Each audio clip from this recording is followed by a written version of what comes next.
Thank you.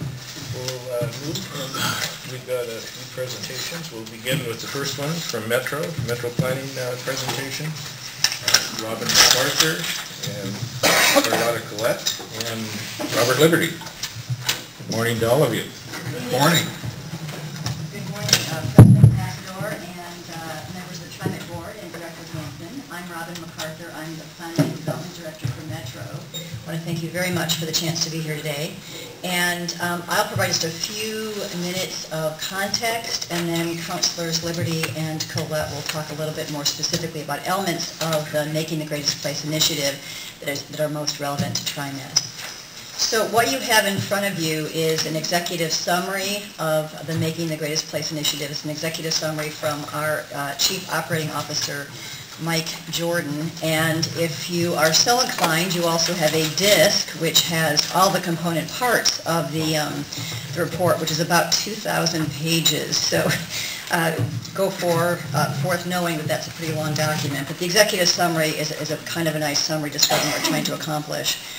In a nutshell, what we're trying to do with the Making the Greatest Place initiative is to hone in on the right combination of investments needed to implement our Region 2040 plan. We have good planning in this region at both the regional level as well as the local level.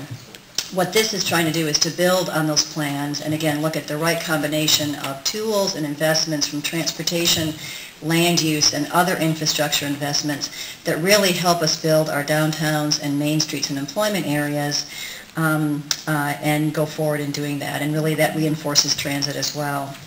It's really the first time ever, at least at the metro regional level, that we've linked land use and transportation and other kinds of investments in one single source document. Well, long one, but a single source document.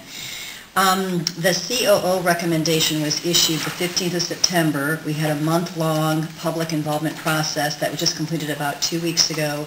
We're now in what I call sort of the decision shoot, which is to go through all the various regional bodies, which is the Metropolitan Policy Advisory Committee, which is the land use arm of the region, and then the JPAC, Joint Policy Advisory Committee on Transportation, and the Metro Council. By the end of this year, we hope to have decisions on three major components of this plan. One is the Regional Transportation Plan, which has the high-capacity transit piece, freight, system management, bike, and pedestrian components to that. And that, as you probably know, is the 20-year blueprint for investments for transportation in this region.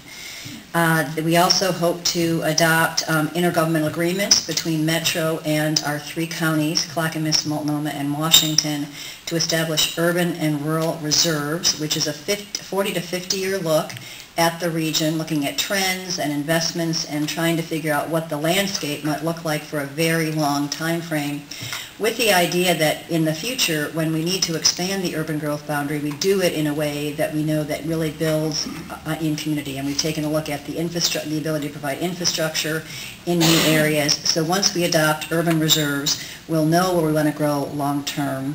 At the same time, we'll adopt rural reserves, which protects the agricultural economy in this region, as well as forestry, and then the natural features of the landscape. So again, by the end of the year, we hope to adopt intergovernmental agreements with the three counties and Metro to go forward with that work. The final thing we hope to adopt by the end of this year is a 20-year look. It's called an Urban Growth Report.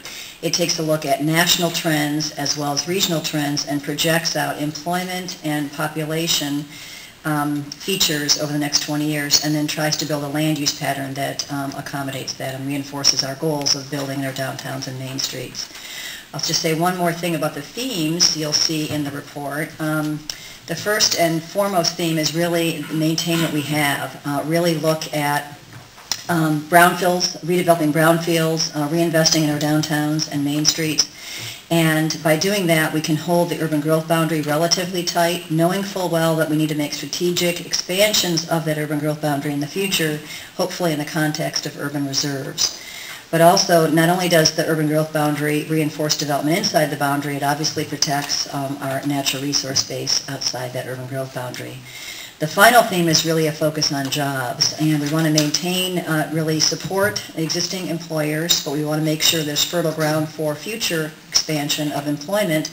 That doesn't necessarily mean that we have to create a lot of land at the edge of the urban growth boundary for jobs. We can do a lot of work inside the urban growth boundary in a way that reinforces the transit system.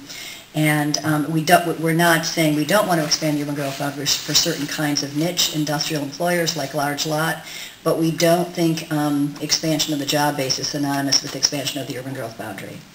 So with that, I'll turn it over to our elected officials to describe the high-capacity transit plan and a little bit of the land use piece.